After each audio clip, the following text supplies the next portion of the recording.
Welcome back to the Deep Dive. Today we are taking on, well, a really complex and frankly often painful story. It's the transformation of a sovereign kingdom, a recognized kingdom, into America's 50th state.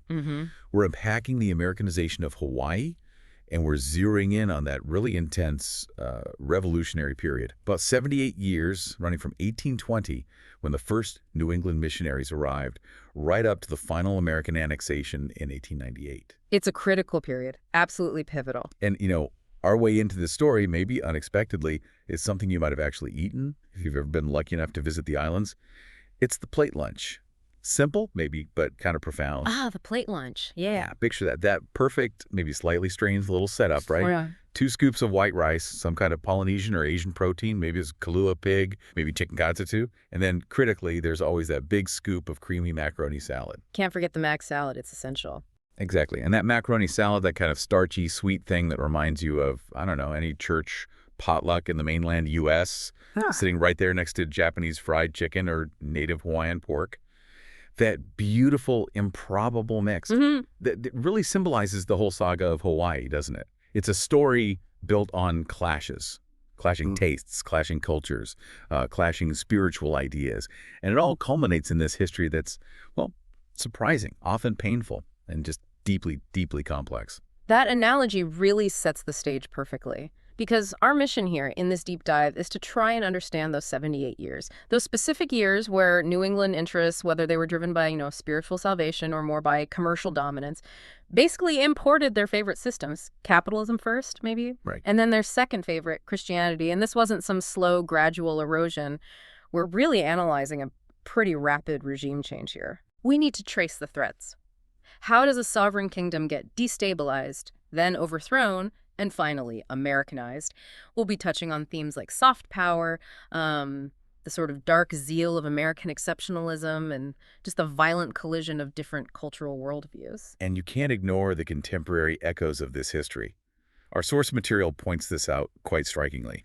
There's this tragic parallel drawn between the overthrow of Queen Liliuokalani back in 1893 and, well, the more modern American tendency towards what gets called regime change. It's a difficult parallel, but it's there. When the queen was deposed, you have to picture her basically imprisoned in her own home, Iolani Palace, sitting in this Victorian-era room turned into a cell. Wow. And then, just over a century later, the whole world is watching as American soldiers capture Saddam Hussein, hiding in that spider hole near Tikrit. Now, obviously, the queen and the Iraqi dictator have absolutely nothing else in common, let's be clear. Right, of course. But the underlying political mechanism, the military mechanism, it was tragically similar. The forced removal of a head of state driven by U.S. interests, often, facilitated by domestic collaborators on the ground. It really does speak to a pattern, doesn't it? A deep pattern in American foreign policy. One of our sources mentions a palace tour guide in Hawaii just breaking down in tears while describing the moment the Hawaiian flag was lowered for the last time. A deeply emotional moment. Yeah, and that raw emotion, it just eerily mirrors that really unfortunate kind of PR spectacle of a U.S. soldier draping the stars and stripes over Saddam's statue just months before his capture. The whole mechanism of interference, this idea that the U.S. knows best how to govern some distant land, it's historical, it's baked in, it seems like a feature, not, some kind of aberration of this particular strain of American power. Exactly. It's a recurring theme we need to keep in mind as we dive deeper. Okay, so to really get the scale of this collision, we need to understand the Hawaiian world before the impact, before 1820. The first major European contact, that was Captain James Cook, right? January 1778. That's the one. Captain James Cook, British Royal Navy. And it's amazing timing, contextually. He lands at Waimea on Kauai just about the same time George Washington's army is, freezing its boots off at Valley Forge. Totally different worlds colliding. Right. And Cook's arrival immediately flags a huge theme for this whole story, the massive gap between perception and reality. Because the Hawaiians initially thought he was, well, who did they think he was? They believed, or at least some key figures believed, he might be an incarnation of Lono. Lono was one of their 4 major gods, the god of agriculture, fertility, rainfall, music, and peace. Wow. Lono, the god of peace and agriculture. Why him specifically? Well, his timing was just uncanny. He arrived right at the beginning of the Makahiki festival. This was the annual season, several months long, dedicated entirely to Lono. During Makahiki, war was forbidden, the god Ku, the war god, was symbolically put away, and everyone focused on peace, harvest, taxes, celebration. So Cook sails in, right when they're expecting Lono or celebrating him. Exactly. The sight of his big ships, things they'd never seen before, combined with the timing, it made the Lono interpretation seem plausible, even logical within their worldview. He seemed to be returning just as prophecy might have suggested. But that divine visit, the god of agriculture, Yeah. it ended pretty terribly just over a year later, didn't it? February 1779, Kealakekua Bay. What actually happened there? How did Cook die? Oh, it was a total mess, a disastrous, confusing scuffle. It really boiled down to a cultural misunderstanding escalating into violence, plus an attempt at political leverage that just backfired horribly. So after one of Cook's small boats, a cutter, was stolen probably for the iron nails, which were incredibly valuable, Cook decided to follow what was then standard European practice when dealing with, quote, natives. He tried to take the high chief, Kalaniʻu, hostage. The plan was to hold him until the boat was returned. Which I imagine was seen as a massive insult, Yeah. a violent affront to their sovereignty. Absolutely. Kidnapping a high chief. Unthinkable. So when the Hawaiians understandably resisted this, the situation just exploded. There was a struggle on the beach. Cook fired his gun, his men fired. In the chaos, Cook was hit on the head, knocked down near the water's edge, and then stabbed repeatedly. A brutal end. Yeah. One of his shipmates' accounts gives this really horrific detail that the great explorer's face ended up falling into the water. The supposed god was suddenly brutally unmasked as just a mortal man, bleeding, dying. In that moment, 1779, it kind of set a tone, didn't it? An adversarial relationship, or at least a memory of violence that lasted for some people. It's fascinating that our sources mention that anecdote about the friend's father. Oh, the pineapple grudge, yeah. Yeah, this guy, a Liverpudlian, refused to eat pineapple his entire life. Why? Because he held this decades-long grudge against Hawaiians for killing Britain's greatest explorer.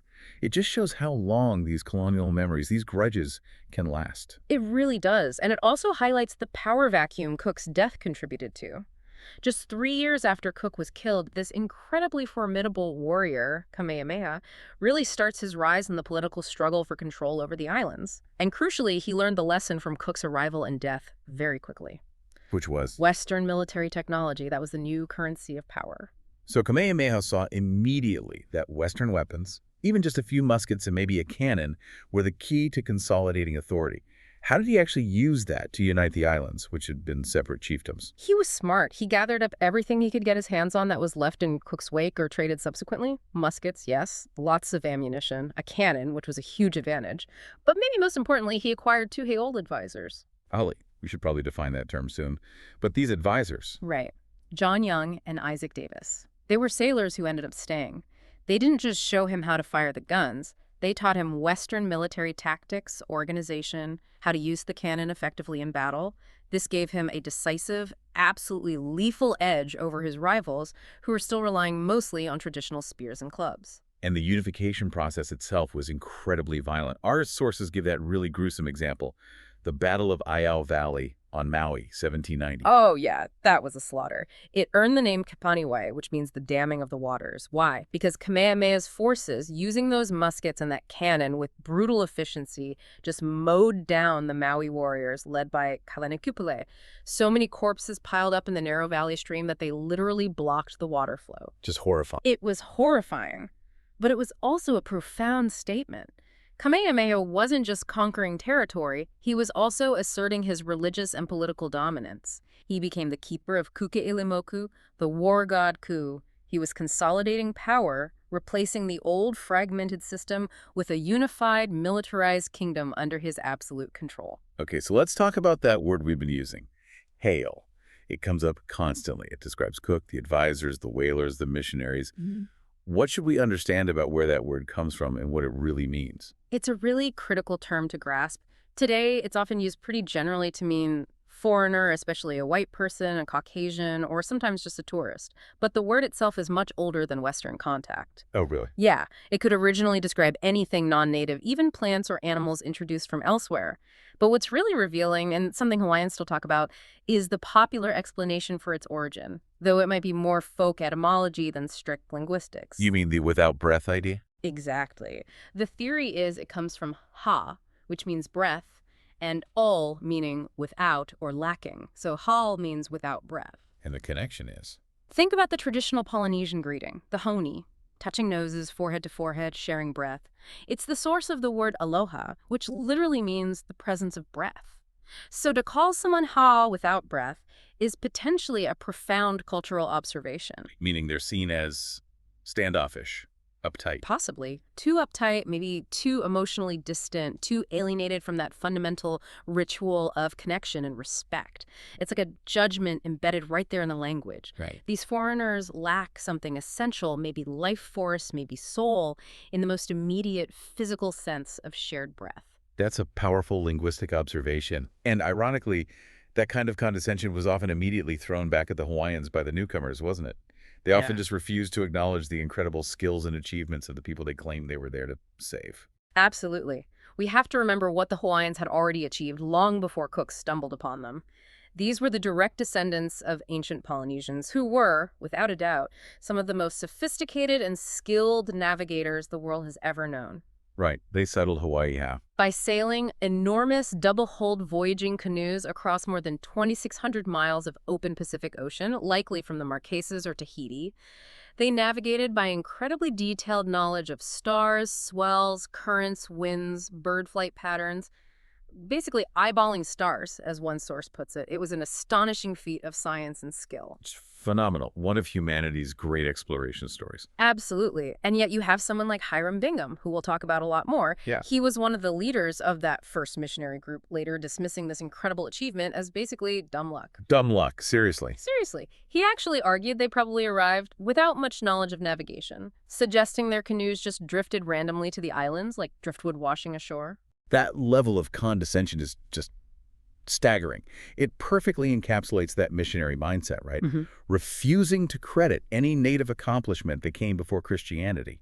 Because if the natives were already highly civilized, highly capable, expert astronomers and navigators, well, the whole argument for needing to save them kind of falls apart, doesn't it?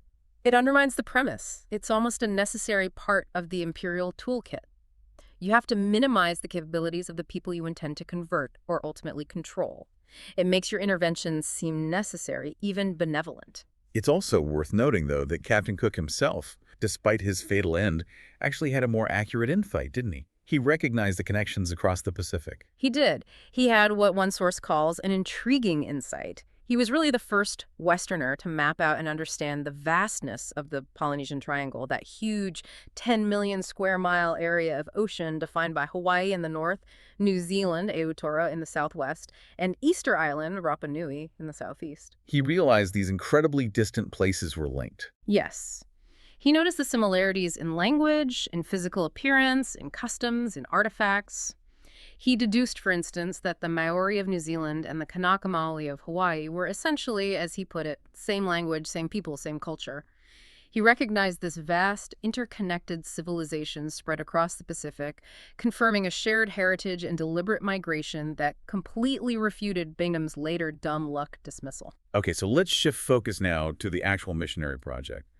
This engine of, well, soft power that would eventually play such a huge role in the kingdom's downfall. And it really starts thousands of miles away from Hawaii, not in the tropics, but in New England, specifically Yale. Right, in the academic and religious heart of New England. And the whole thing is really kicked off by the story of one young Hawaiian man, Henry Obukaya, or Opukahaya, as his name is properly rendered. Tell us about him. His story is heartbreaking, isn't it? It really is. He was born around 1792, and his childhood was marked by the violence of Kamehameha's unification wars. His parents were actually killed by Kamehameha's warriors. Somehow, by the time he was about 17 in 1809, he manages to get passage on a trading ship and ends up in New Haven, Connecticut. Just by chance, this encounter he has there sparks the entire Hawaiian mission. Oh, pretty much. The story goes he was found weeping on the steps of Yale College, apparently distressed by his lack of education compared to the students he saw. A Yale divinity student, Edwin W. Dwight, finds him, takes pity on him, and offers to teach him English, reading, writing. This immediately brings Obukaya into the orbit of Yale's very powerful president, Timothy Dwight. Who was Edwin's cousin, right? And Timothy Dwight, he was a major figure, nicknamed Pope Timothy, grandson of the famous theologian Jonathan Edwards. What was going on at Yale at this time? What was Dwight trying to do? Dwight was leading the charge for the Second Great Awakening in New England. He was basically waging a cultural war at Yale. He was trying to restore strict Orthodox Puritan Calvinism against what he saw as the dangerous tide of Enlightenment thinking, deism, skepticism, rationalism. He called students deist beatniks. He did. Yeah. He saw them reading French philosophers like Voltaire and Rousseau as a threat to Christian civilization. He even published this epic poem where the devil himself thanks Mons Voltaire for teaching people how to slander his God. He was deeply invested in fighting this perceived irreligion. So Obokaya arrives right in the middle of this intense religious revival, and he becomes this perfect symbol, the perishing heathen who needs saving. Exactly. He was living proof of the need for missions. His story, his desire for conversion and education became incredibly inspiring to these devout New Englanders. It led directly to the founding of the Foreign Mission School in 1817, located in the small, remote town of Cornwall, Connecticut. And the location, Cornwall, that was deliberate, keeping it remote. Oh, absolutely intentional. The founders, the American Board of Commissioners for Foreign Missions, the ABCFM, they specifically wanted to isolate these foreign students who came not just from Hawaii, but also from Native American tribes, from Asia. They wanted to keep them away from the temptations and perceived corruptions of city life. What kind of corruptions? Things like drinking, gambling, fashion, and especially going to the theater. Hiram Bingham, who we mentioned, the future mission leader, considered theaters absolute dens of vice and ignorance. They wanted to create pure, dedicated converts, untainted by worldly distractions, ready to take the gospel back home. And Obokaya himself became really zealous, didn't he? Almost aggressive in his newfound faith. There's that anecdote in his diary. Right. It really shows the intensity of the converts. He writes about walking in the countryside, seeing this old farmer just quietly hoeing his cornfield. Obokaya feels compelled by his faith to walk over, interrupt the man's work, and basically tell him, point blank, no doubt your days will soon be over, urging him to prepare for eternity. How did the farmer react? Apparently, the farmer just ignored him completely and kept hoeing his corn. Which is maybe a wise reaction. It's such a perfect little snapshot of the clash, right? The urgency of salvation versus the, practical work of life. But Obukaya's own days were numbered, tragically. They were. He got sick in early 1818, probably with typhoid fever, and died just months after the Cornwall School officially opened. He was only about 26. But his story didn't end there. His memoir, right. Exactly. A memoir, compiled largely from his own writings, was published almost immediately after his death. It became a minor bestseller in pious New England households. His death acted like a catalyst, almost like a martyr's call to action. It transformed the general idea of sending missionaries into an urgent, specific mission to the far distant land of Obukaya. His death really launched that first voyage the very next year. It's important, though, as we look at this missionary movement, to see the complexity and, well, the hypocrisy sometimes. The ABCFM, the group sponsoring the Hawaiian mission, wasn't just focused on Polynesians or Asians. They were also deeply concerned with the, quote, spiritual starvation of the savages here at home. Native Americans. Right. And this brings us to a really parallel and equally tragic story unfolding at that same Cornwall school involving Cherokee students. Yes, and this parallel is crucial because it exposes the real limits of this reformist goodwill. The ABCFM championed assimilation, absolutely. They educated Cherokee students like Elias Boubneau, whose birth name was Buckwatty, and his cousin John Ridge. These guys were held up as shining examples of successful conversion and education, proof the system worked. But the whole assimilation project just imploded when these two star pupils fell in love with and married local white women from Cornwall. John Ridge married Sarah Northup, and Elias Boubneau married Harriet Gold. And the reaction in Cornwall, it reveals this really virulent, raw racism just simmering beneath the surface of all that Christian benevolence. The town, which had prided itself on its global mission, just absolutely erupted in outrage. The press coverage was vicious. One local paper attacked the Ridge marriage, suggesting the Indian man should be hung and the white girl ought to be publicly whipped. Just horrific. And it wasn't just words. When Boudinot married Harriet Gold, some of the townspeople staged this public display of pure hatred. They built and burned effigies of the couple in the town square. And the most bitter detail, Harriet's own brother reportedly was the one who lit the match. Unbelievable. The backlash was so intense, so immediate, that it actually forced the entire Foreign Mission School to close its doors for good in 1826. It basically proved that while these New Englanders were willing to fund missions to save savages far away, they drew a very hard racial line when it came to actual integration, especially intermarriage, in their own backyards. And the story of Boudinot and Ridge gets even more tragic, doesn't it? Their choices in Cornwall had devastating consequences when they returned to the Cherokee Nation. Oh, absolutely. Back home, they were caught in the brutal reality of President Andrew Jackson's Indian removal policy. They came to believe, rightly or wrongly, that resisting the U.S. government's push to take their land was futile, that it would lead to the annihilation of their people. So they made an agonizing choice. They did. Along with a minority faction, they signed the Treaty of New Echota in 1835.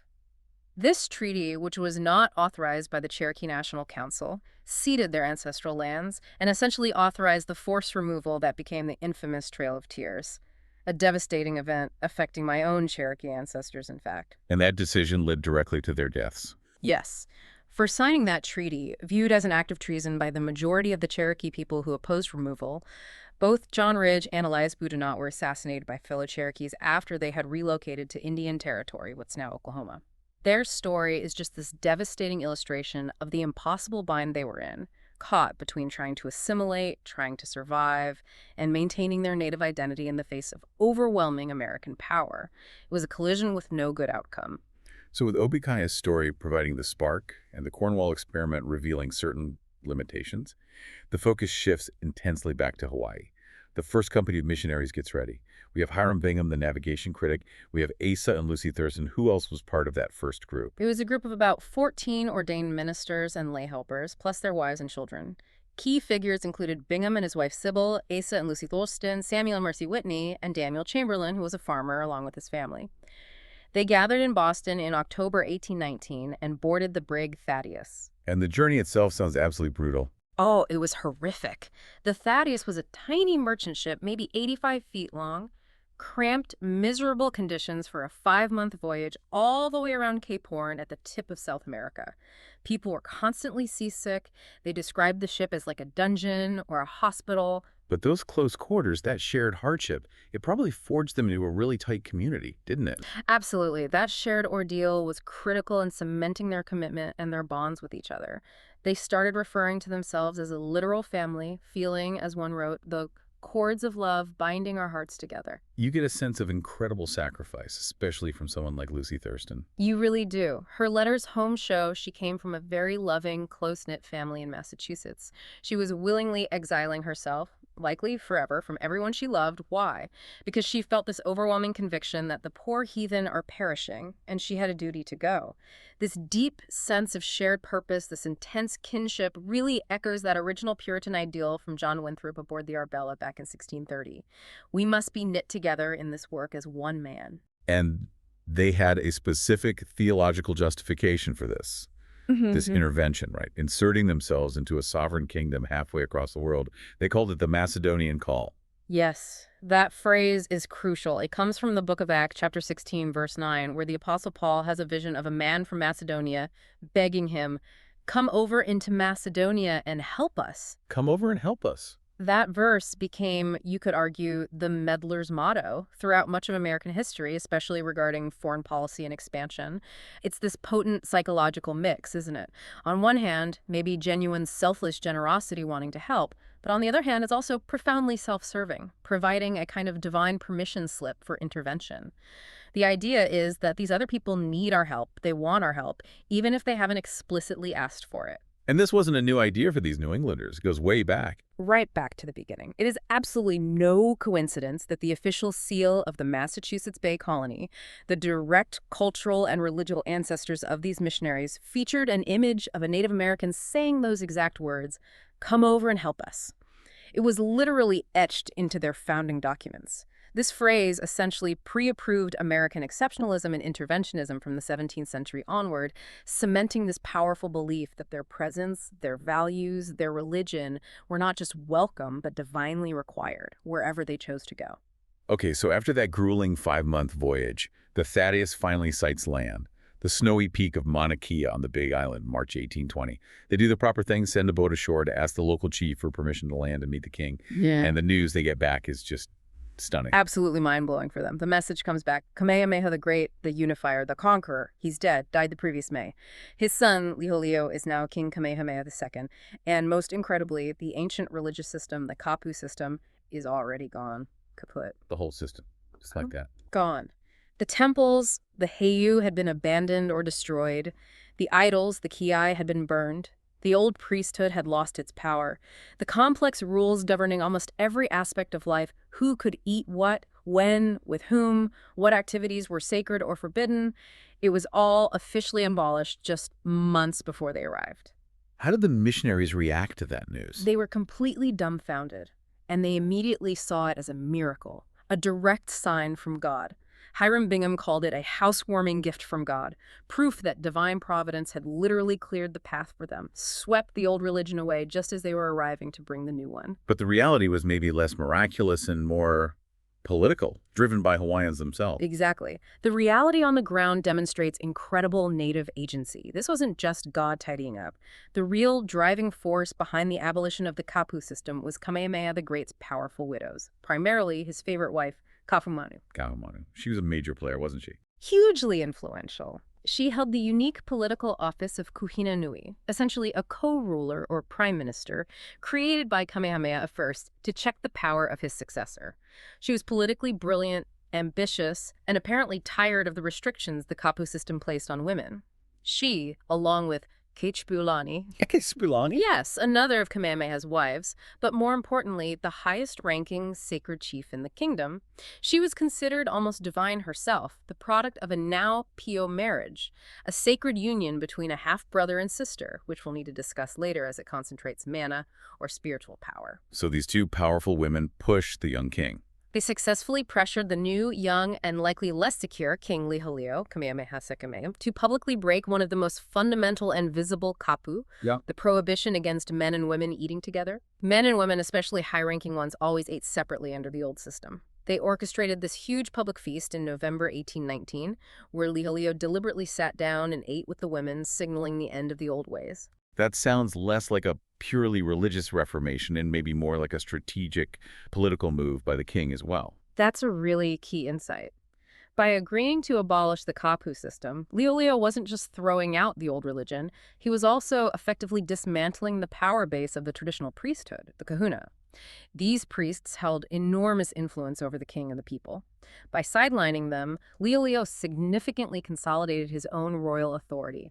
It was a shrewd political calculation, creating a power vacuum that, yes, the missionaries were perfectly positioned to step into, but it was a vacuum created first by internal Hawaiian politics. Okay, so they get ashore, the old religion is already overthrown, but the cultural clash starts immediately, doesn't it? Right down to the basics, like clothing. Bingham famously described the Hawaiians as chattering and almost naked savages. Lucy Thurston was shocked by the revoltingly scanty native dress. Yes. The malo, the loincloth for men, and the pa, the wraparound skirt for women, typically made of kapa or bark cloth.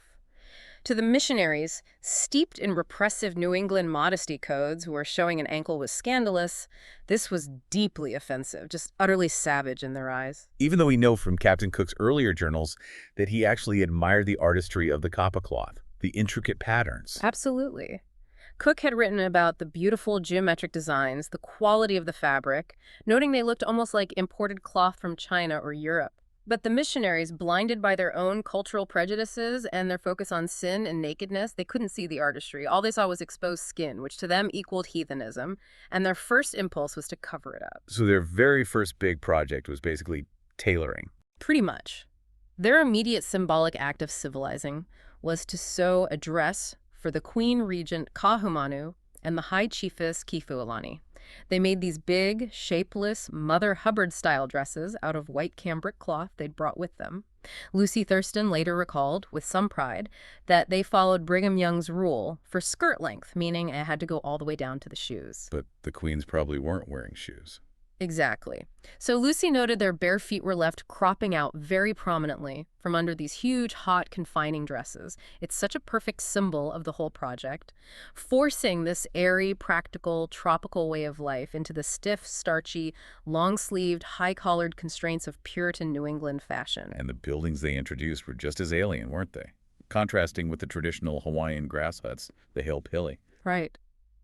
Bingham famously complained about the native hail. You couldn't, in his words, properly wash, scoured, polished, or painted them.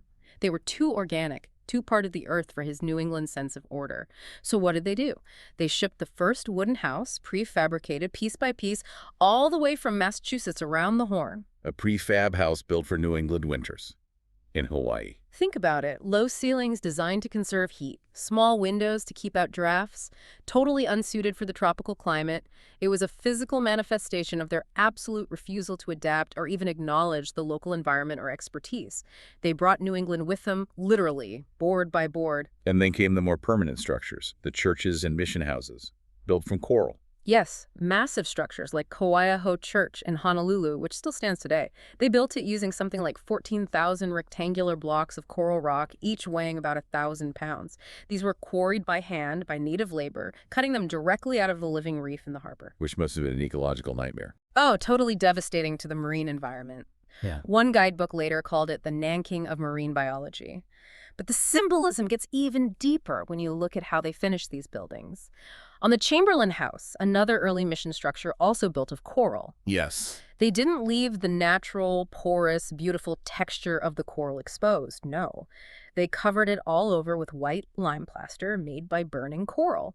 And then they carefully incised lines into the wet plaster to make it look like wooden clapboard siding. They were trying to make a tropical reef building look like a New England farmhouse. Exactly. Plastering over the natural, organic reality of the place to ape the look of a New England house. It's just the perfect architectural metaphor for their entire cultural project, isn't it? Trying to plaster over the Hawaiians' earthy way of life, as one source puts it, with this clean, white, rigid, but ultimately artificial and ill-suited facade of New England culture. Meanwhile, while the missionaries are trying to impose Sunday morning values, there's a whole different force washing ashore. The whalers. This sets up a major conflict for decades, right? Saturday night versus Sunday morning. Oh, absolutely. For the next 40 years or so, the mission stations, especially in Honolulu and Lahaina on Maui, were locked in this continuous, often furious culture war. It was the Bible-thumping prudes, as the sailors saw them, versus the rowdy, hard-drinking sailors on shore leave who saw the missionaries as ruining all their fun. The port towns were often described as turning into the guilty streets of Sodom when the whaling fleet was in. Why were the whalers such a big presence in Hawaii? Geography, mostly. Hawaii was perfectly positioned right in the middle of the Pacific to service the huge whaling fleets. You had the big sperm whale grounds off the coast of Peru, and then the newly discovered grounds off Japan. Hawaii was the ideal place to stop in between, to get fresh water, food, supplies, repair ships, and crucially, for sailors to desert or for captains to pick up new crew, often native Hawaiians. And whaling was a massive industry back then. Huge, globally vital. Before petroleum really took over, whale oil, especially sperm whale oil, lit the lamps of the world. It lubricated the machines of the Industrial Revolution. Spermaceti wax from whale heads made the best candles. We're talking enormous scale. A single large sperm whale could yield maybe 2,000 gallons of valuable oil.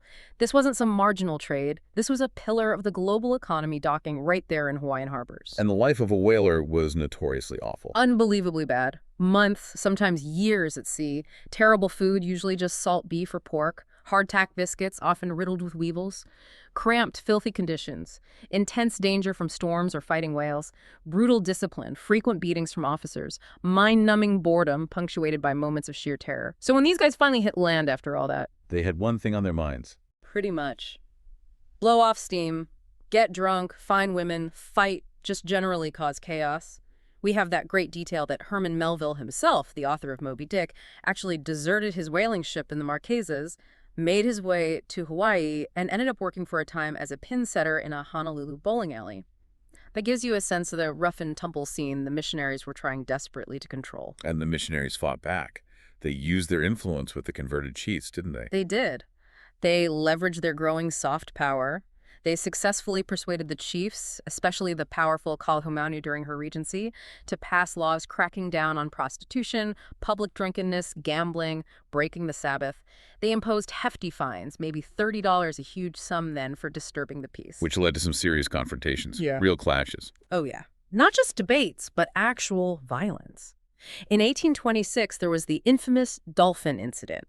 The commander of a U.S. Navy schooner, Mad Jack Percival, was so furious about the laws preventing his sailors from bringing women aboard his ship in Honolulu that he actually threatened to bombard the town and tear down the mission houses unless the chiefs backed down. He threatened military action over prostitution laws. He did. It showed the level of entitlement and the clash of values.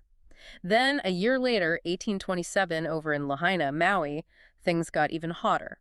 Whalers from the ship John Palmer, angry that the governor was holding their captain until some native women who had gone aboard were returned to shore, actually fired 5 cannonballs from their ship towards the mission compound where William Richards lived. They fired cannons at the missionaries. 5 shots. Luckily, they missed hitting the house directly, but it was a clear act of intimidation. This was literally a Saturday night versus Sunday morning war, fought with threats and sometimes actual cannon fire. So the missionaries realized pretty quickly that winning this culture war, street by street, against the whalers wasn't enough.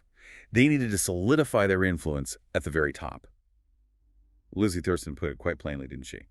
Christianizing those in authority was like forging a key that would unlock privileges to a nation. That was exactly their strategy, and it proved incredibly effective over time. They focused immense effort on educating and converting the alii, the ruling chiefs. They had particular success tutoring the young Kauikiuli, who became King Kamehameha III, and reigned for nearly 30 years, from 1825 to 1854. And he eventually came around to their way of thinking. He did. He regularly attended lessons with the missionaries as a boy. While he had periods of rebellion against their strict moral codes later, he eventually embraced Christianity publicly and significantly supported laws outlawing practices the missionaries condemned, like what they called mischievous mating or traditional forms of marriage and partnership. And they also managed to convert the most powerful figure, Kahumanu. That must have been huge. Oh, a massive turning point. Bingham initially described her as proud, intelligent, but scornfully averse to their teachings. The breakthrough apparently came when Sybil Bingham, Hiram's wife, personally nursed Kahumanu through a serious illness. This act of kindness and Christian charity supposedly won her over, binding a silken cord around her heart, as the missionaries romantically put it. And once converted, Kahumanu became a powerful advocate for the mission. As regent, Kuhina Nui, until her death in 1832, she used her immense political authority to enforce the new Christian moral laws, protect the missionaries, suppress traditional religious practices, and promote literacy. Her conversion was arguably the single biggest political victory for the mission in those early decades. let's talk about that literacy, because that seems like one of the missionaries' greatest contributions, maybe their greatest gift, even if it had unintended consequences later. The linguistic work they did was incredible. It really was an astonishing intellectual achievement, especially given the time and resources. It taps right into that New England tradition of scholarship and respect for the text. First, they had to figure out the sounds of the Hawaiian language and create a written alphabet for it. Which involved dropping some letters we use in English. Right. They determined Hawaiian only needed 12 letters, 5 vowels, A, E, I, O, U, and 7 consonants, H, K, L, M, N, P, W. They dropped letters like B, D, R, T, V, because those sounds didn't really exist distinctly in Hawaiian.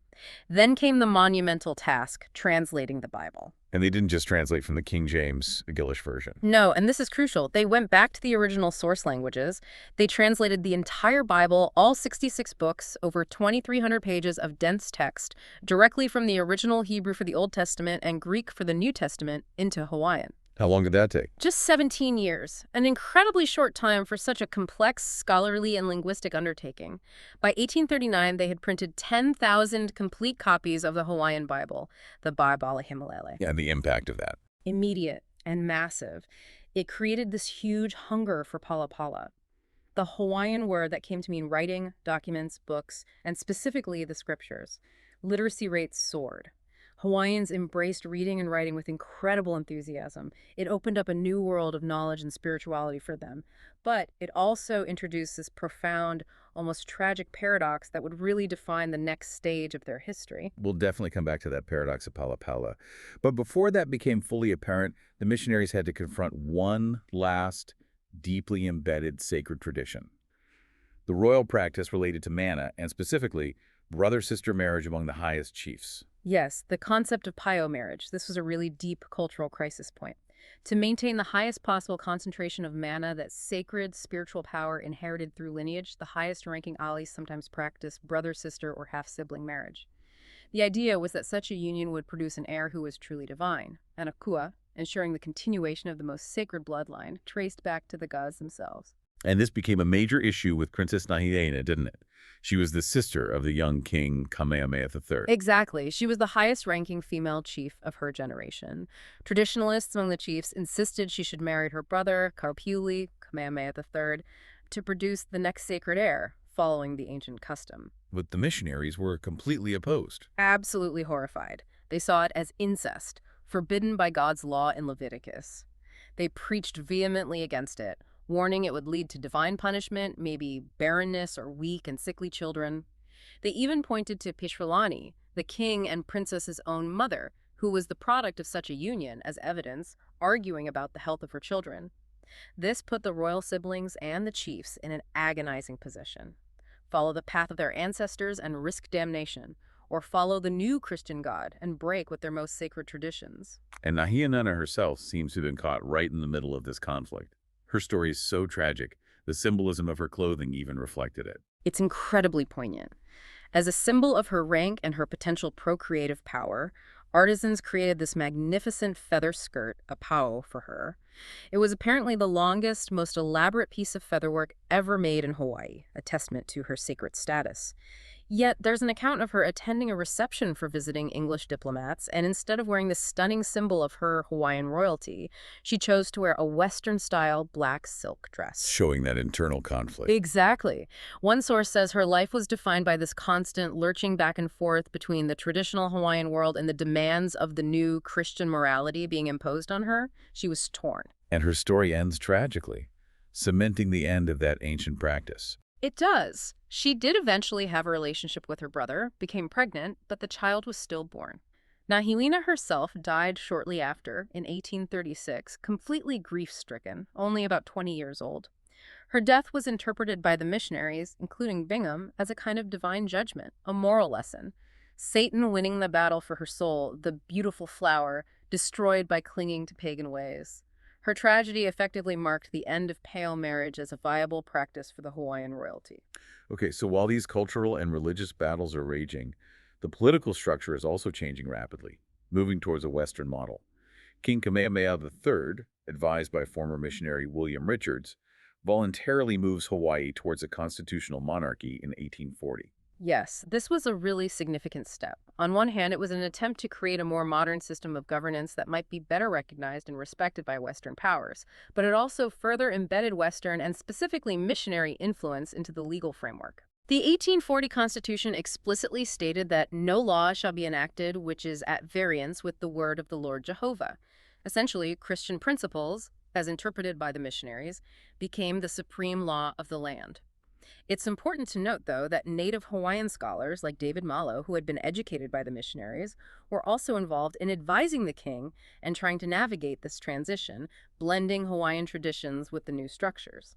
But this westernization of law leads directly to what many see as the greatest disaster for the common Hawaiian people, the Great Mahili of 1848. The privatization of land. Yeah, the Mahili is absolutely central to understanding how Hawaiians lost control of their homeland. It was driven by this core New England belief in the sanctity, the necessity of private property ownership.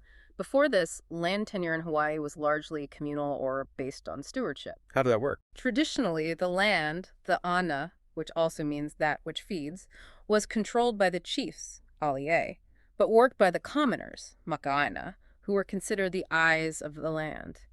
They managed the resources, the taro patches, lu, the fish ponds, in a system of reciprocal obligation. They sustained the chief, and the chief provided land and protection. You didn't own land in the Western sense. You had rights and responsibilities related to it. But the Mahili changed all that. It divided the land up. Drastically. Influenced by Western advisors like William Richards and the missionary lawyer John Rickard, the Mahili aimed to divide all the land in the kingdom into three categories. Lands for the king, crown lands, lands for the government, and lands for the chiefs and commoners. The commoners were then supposed to claim their traditional family plots, their kuleana lands. But it didn't work out that way for most commoners, did it? No, it was a catastrophe for them. The process for claiming kuleana lands was based entirely on Western legal concepts. Commoners had to file written claims with a land commission, pay for surveys, present documents, meet deadlines, all within a system that was completely alien to their traditions and often conducted in English or legalese they didn't understand. They understood their connection to the land through genealogy, through generations of use, not through paper deeds. So most of them just failed to navigate the bureaucracy. The vast majority failed. They either didn't understand the process, couldn't afford the fees, missed the deadlines, or their claims were rejected on technicalities. They were tragically left with very little land, maybe less than 1% of the total acreage in the end, often dependent on the goodwill of the chiefs, who themselves were often struggling to understand and adapt to this new system of private ownership. And the result? Who ended up with the land? The result was swift and devastating for native Hawaiians. By 1890, through a combination of factors, chiefs selling lands to pay debts, commoners losing land through mortgage foreclosures or inability to pay new property taxes, and foreigners, especially American businessmen, strategically buying up huge tracts. Hails, foreigners, mainly Americans by this point, came to own or control something like 90% of the private land in Hawaii. And this is where we have to come back to that crucial word, palapala, that paradox. Right, the word for literacy, for scriptures. Exactly. We established palapala meant learning, books, the Bible, the great gift of the missionaries. But if you look up palapala in the authoritative Pukui and Albert Hawaiian Dictionary, what else does it mean? Document of any kind? Bill, deed, warrant, certificate. The same word. The exact same word. So the literacy the missionaries brought, the ability to read the palapala that was the scripture, became the very same skill required to understand or often misunderstand the palapala that was the land deed, the mortgage document, the legal paper that ultimately dispossessed them of their ancestral ina. It's like a Trojan horse built into the language itself. It's the absolute agony of this transition, all captured in that one word. The word for salvation became twisted into the instrument of dispossession. And as the commoners lost their land base and the old monarchy weakened, a new power elite began to rise. Not the old chiefs, but a new oligarchy. Led by whom? Led, increasingly, by the sons and grandsons of those original New England missionaries. Men who were born in Hawaii, educated often at Punahou School, which was founded specifically for the missionary children, and who inherited their parents' sense of purpose but channeled it differently. We're talking about figures like Lorrin Thurston, grandson of Asa and Lucy, Sanford Dole, son of Punahou's founder, William R. Castle. Those are the key names. They grew up bilingual, bicultural to an extent, but their allegiance was increasingly to American business interests and American political ideals, not necessarily to the Hawaiian kingdom or its people. They saw opportunity. And they moved away from the church towards business and law. Many did. Sanford Dole is a prime example. His parents desperately wanted him to become a minister, to carry on the spiritual mission. He flatly refused, chose law instead.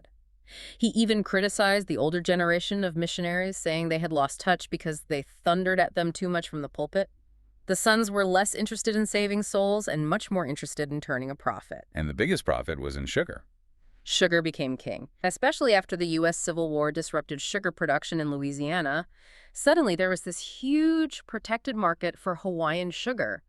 But sugar cultivation requires two things in massive quantities: land, which they were rapidly acquiring, and water. Sugar's a really thirsty crop, isn't it? Incredibly thirsty. We're talking estimates of up to 1 million gallons of water per day just to irrigate 100 acres of sugarcane. This demand completely reshaped the landscape and led to revolutionary feats of engineering. Like the big irrigation ditches built by missionary descendants, Alexander and Baldwin.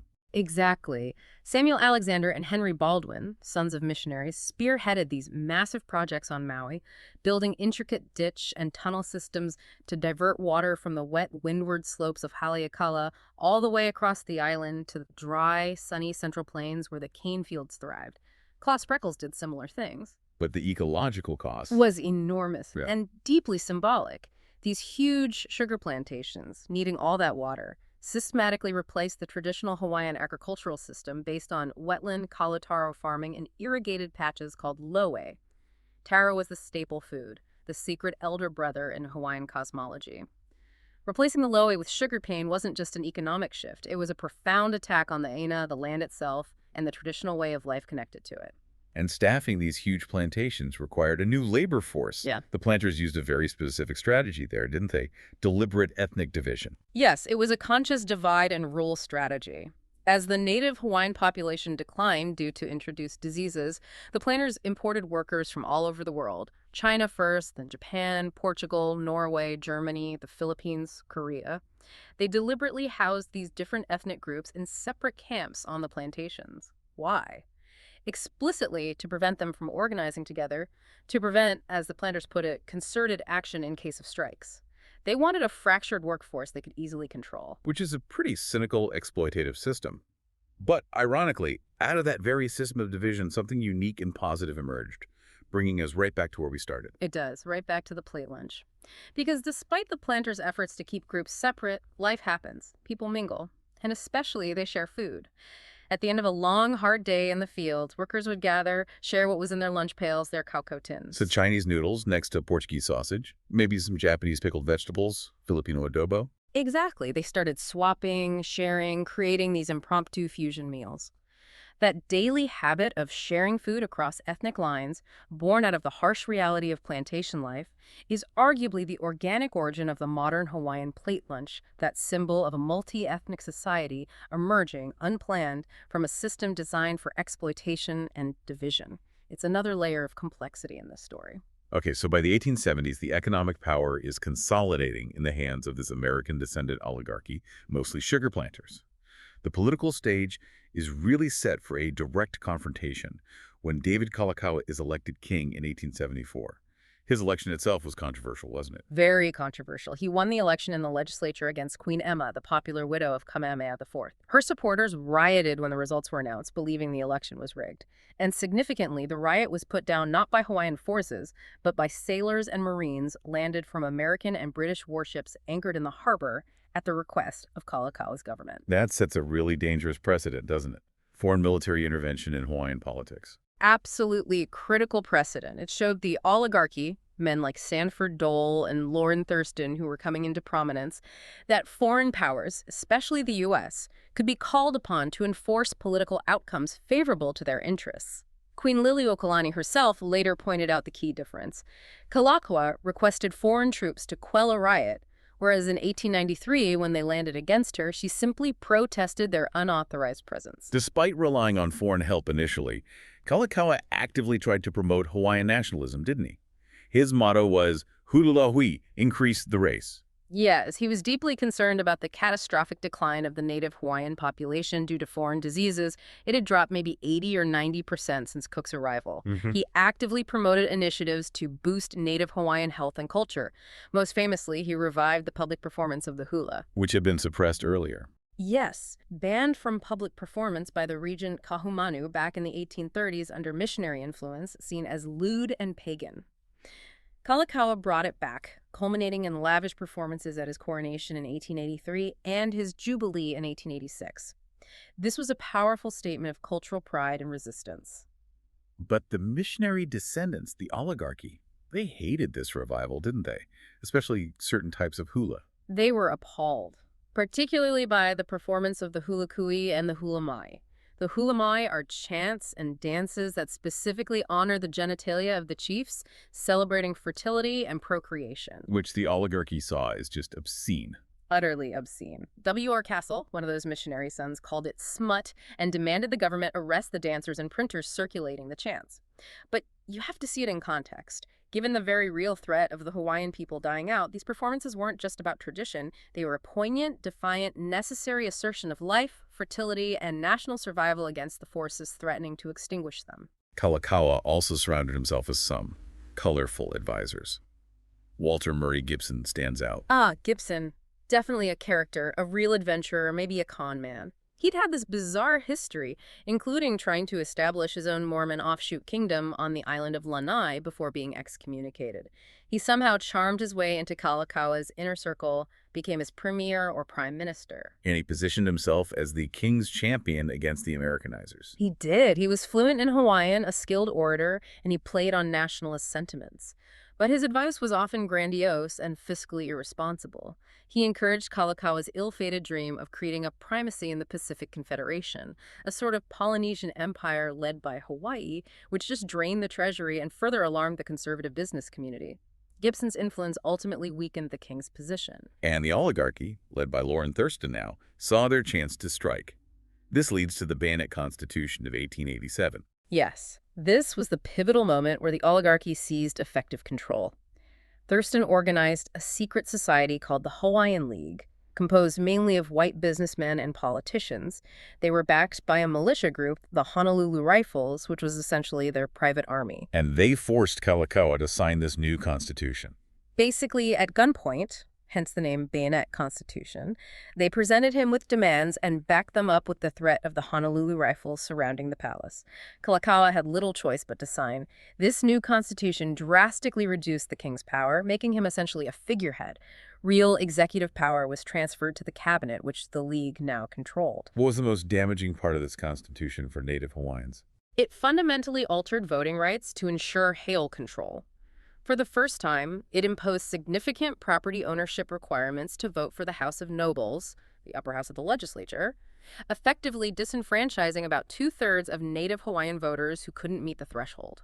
It also gave foreign residents, primarily Americans and Europeans who met the property requirement, the right to vote, while explicitly denying the vote to Asian immigrants, even those who might own property. So it was racially and economically rigged. Completely. Designed specifically to transfer political power from the Native majority and the monarchy to the wealthy, white, largely American planter and business class.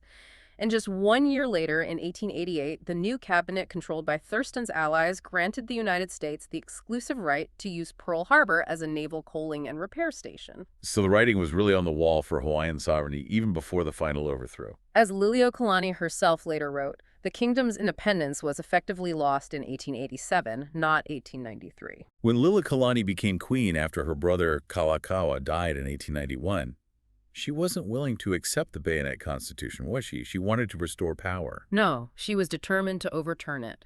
She saw it correctly as illegitimate, imposed by force, and deeply unjust to her people.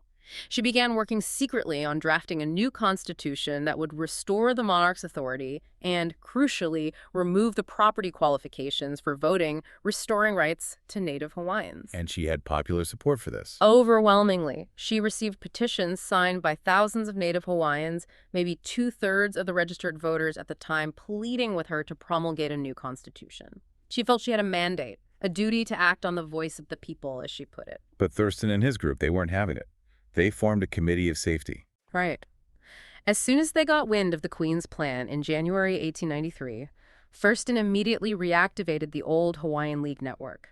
They formed this committee of safety stacked with the leading annexationists like Dole, Castle, and others. Their goal was explicit: overthrow the Queen and seek annexation to the United States. And they conspired directly with the U.S. Minister to Hawaii, John L. Stevens. Stevens was actively involved. Deeply involved. He was an ardent expansionist and completely sympathetic to the Committee of Safety's goals. Acting entirely without authorization from Washington, Stevens made the crucial decision. Under the flimsy pretext that American lives and property were supposedly endangered by the Queen's political moves, which they weren't, he ordered U.S. sailors and Marines from the warship USS Boston, conveniently anchored in Honolulu Harbor, to land. And the presence of those U.S. troops was the deciding factor. Absolutely. About 160 armed American troops marching through Honolulu and taking up positions near the palace and government buildings sent a clear message. It wasn't a huge force, but it represented the military power of the United States. It completely intimidated the Queen's supporters and her small royal guard.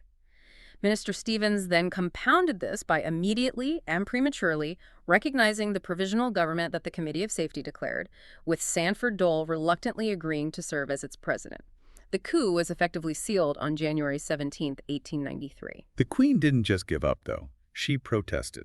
She issued a very carefully worded, dignified statement. She yielded her authority not to the provisional government, which she considered illegitimate, but specifically to the superior force of the United States of America, stating that she was doing so temporarily, under protest, until the U.S. government could investigate the actions of its representative and undo the injustice. She placed her faith in American justice. But she was later forced to formally abdicate her throne entirely. Yes, under incredibly cruel circumstances. In 1895, after a failed counter-revolution by Royalist supporters, the provisional government, now calling itself the Republic of Hawaii, arrested the Queen. They imprisoned her in a small room in Iolani Palace. Then, they threatened to execute several of the captured Royalist leaders unless she signed a formal document of abdication, renouncing all claims to the throne. So she signed under duress to save their lives. Exactly. She chose to sacrifice her crown to save her people, but even during her imprisonment, which lasted about 8 months, her resistance continued in quieter ways. How so? What did she do while locked up? She composed music, including the iconic song Aloha Oi, which became a symbol of mourning for the lost kingdom. And perhaps most profoundly, she undertook the massive scholarly task of translating the Kumulipo, The Kumulipo. the ancient Hawaiian creation chant. It's an epic genealogical prayer that traces the lineage of the high chiefs, including her own family, all the way back to the very origins of the cosmos, the primal darkness from which life emerged. By translating this sacred text while imprisoned, she was making a powerful, subtle statement about the legitimacy and deep historical roots of her authority, connecting her lineage to the beginning of time itself, implicitly contrasting it with the shallow, illegitimate nature of the government that held her captive. It was an act of cultural preservation and profound spiritual resistance. Now, when news of this overthrow reached Washington, D.C., the initial reaction wasn't universal approval, was it? President Grover Cleveland, who took office shortly after the coup, had serious doubts. That's right. Cleveland, a Democrat and an anti-imperialist, was deeply suspicious about the circumstances of the overthrow. He withdrew the annexation treaty that the outgoing Harrison administration had rushed to the Senate. He then sent a special investigator, former Congressman James H. Blount, to Hawaii to find out what really happened. And Blount's investigation, the Blount Report. It was damning. Blount conducted extensive interviews and concluded unequivocally that Minister Stevens had improperly used U.S. troops to support the revolution, that the provisional government lacked popular support, and that the overwhelming majority of Native Hawaiians opposed annexation and wanted their queen restored to power. Cleveland read the report and called the overthrow an act of war committed against a friendly nation and a shameful injustice. He actually proposed restoring the queen. But the Senate had other ideas. They commissioned their own report, the Morgan Report. Yes, the Senate, dominated by pro-expansion Republicans like Senator John Tyler Morgan, basically conducted a whitewash. The Morgan Report conveniently exonerated Minister Stevens and the U.S. troops, ignored the evidence of lack of popular support for the provisional government, and essentially concluded that, well, the monarchy was gone and the U.S. shouldn't interfere to put it back. It asserted this cold, pragmatic view. When a crown falls in the Western Hemisphere, it is pulverized. That sent a clear signal. Congress would never agree to restore Liliuokalani. So, with restoration off the table, Thurston and Dole felt secure enough to establish their own government, the Republic of Hawaii, in 1894. And Thurston's advice on drafting the Republic's constitution is really revealing about their true aims, isn't it? Absolutely chilling. Thurston wrote frankly to Dole, urging him not to be swayed by fine theories of free government. He explicitly recommended against freedom of the press, fearing it would encourage Native opposition. He dismissed the value of jury trials, arguing Natives couldn't be trusted to convict their own. And most tellingly, he advised implementing strict literacy tests for voting, modeled directly on the infamous Jim Crow laws being used to disenfranchise black voters in Mississippi at the time. Copied from Mississippi, specifically to disenfranchise Hawaiians. Yes. The goal was explicit, to ensure that even under a Republican framework, political control remained firmly in the hands of the white oligarchy. Thurston wanted to impress upon the Kanaka mind, as he put it, the hard fact that the monarchy was finished, over, and that they would never regain political power. Democracy was fine in theory, but not if it meant letting the Native majority actually rule. So the Republic of Hawaii was basically a placeholder, waiting for the right moment for U.S. annexation. That moment came in 1898. Right. The political winds shifted in Washington with the election of President William McKinley, a Republican expansionist. But the real trigger was the Spanish-American War. Admiral Dewey's stunning victory over the Spanish fleet at Manila Bay in the Philippines suddenly made Hawaii seem strategically indispensable as a mid-Pacific base for projecting American power into Asia. But McKinley still didn't have the votes for a formal annexation treaty in the Senate, did he? Because of the lingering controversy and Cleveland's opposition? Correct. He knew he likely couldn't get the required two-thirds majority for a treaty. So the annexationists used a clever but constitutionally dubious maneuver. They pushed annexation through Congress using a simple joint resolution. A joint resolution? What's that normally used for? Usually for symbolic things like declaring National Mime Week or approving minor appropriations. It only requires a simple majority in both the House and Senate. Using it to annex a whole sovereign territory was legally questionable, but politically expedient. It bypassed the higher hurdle of the treaty process and got the job done in the patriotic fervor of the war. Hawaii was officially annexed in July 1898. This whole period sparked a huge debate back in the U.S. about imperialism, didn't it? Okay. Figures like Theodore Roosevelt versus the Anti-Imperialist League. Oh, a massive debate about the future soul of America. You had Roosevelt championing the law of strife, the strenuous life, arguing that America needed an overseas empire to prove its national greatness and avoid becoming stagnant like China. Taking Hawaii, the Philippines, Puerto Rico, this was America fulfilling its manifest destiny on a global scale. And the opposition. The Anti-Imperialist League, which included prominent figures like Mark Twain, Andrew Carnegie, and former President Cleveland, argued passionately that acquiring colonies by force fundamentally violated core American principles. They invoked the Declaration of Independence. Governments derived their just powers from the consent of the governed. Annexing Hawaii and the Philippines against the will of their people was extinguishing the very spirit of 1776. But the imperialists had a counter-argument, a pretty cynical one. They did. Senator Henry Cabot Lodge, a leading expansionist alongside Roosevelt, delivered a brutally honest retort. He basically argued that American government had never truly derived its powers solely from the consent of the governed. He pointed to the historical disenfranchisement of women, of Native Americans, of enslaved people. He even cited Thomas Jefferson's Louisiana Purchase, acquiring vast territory and its inhabitants without asking their consent. Lodge's argument was essentially, we've always taken what we needed. This is just how great nations operate. It was a stark admission that, for many in power, American exceptionalism and national interests trumped democratic ideals when they conflicted. #tag outro. So when you step back and look at this whole 78-year arc, the story of Hawaii's Americanization is just full of these really deep, layered paradoxes. You have this movement driven, initially at least, by some of the highest ideals of New England Puritanism, that intense sense of kinship, the commitment to universal education, literacy, spreading the gospel. Ideals they genuinely believed in. Right.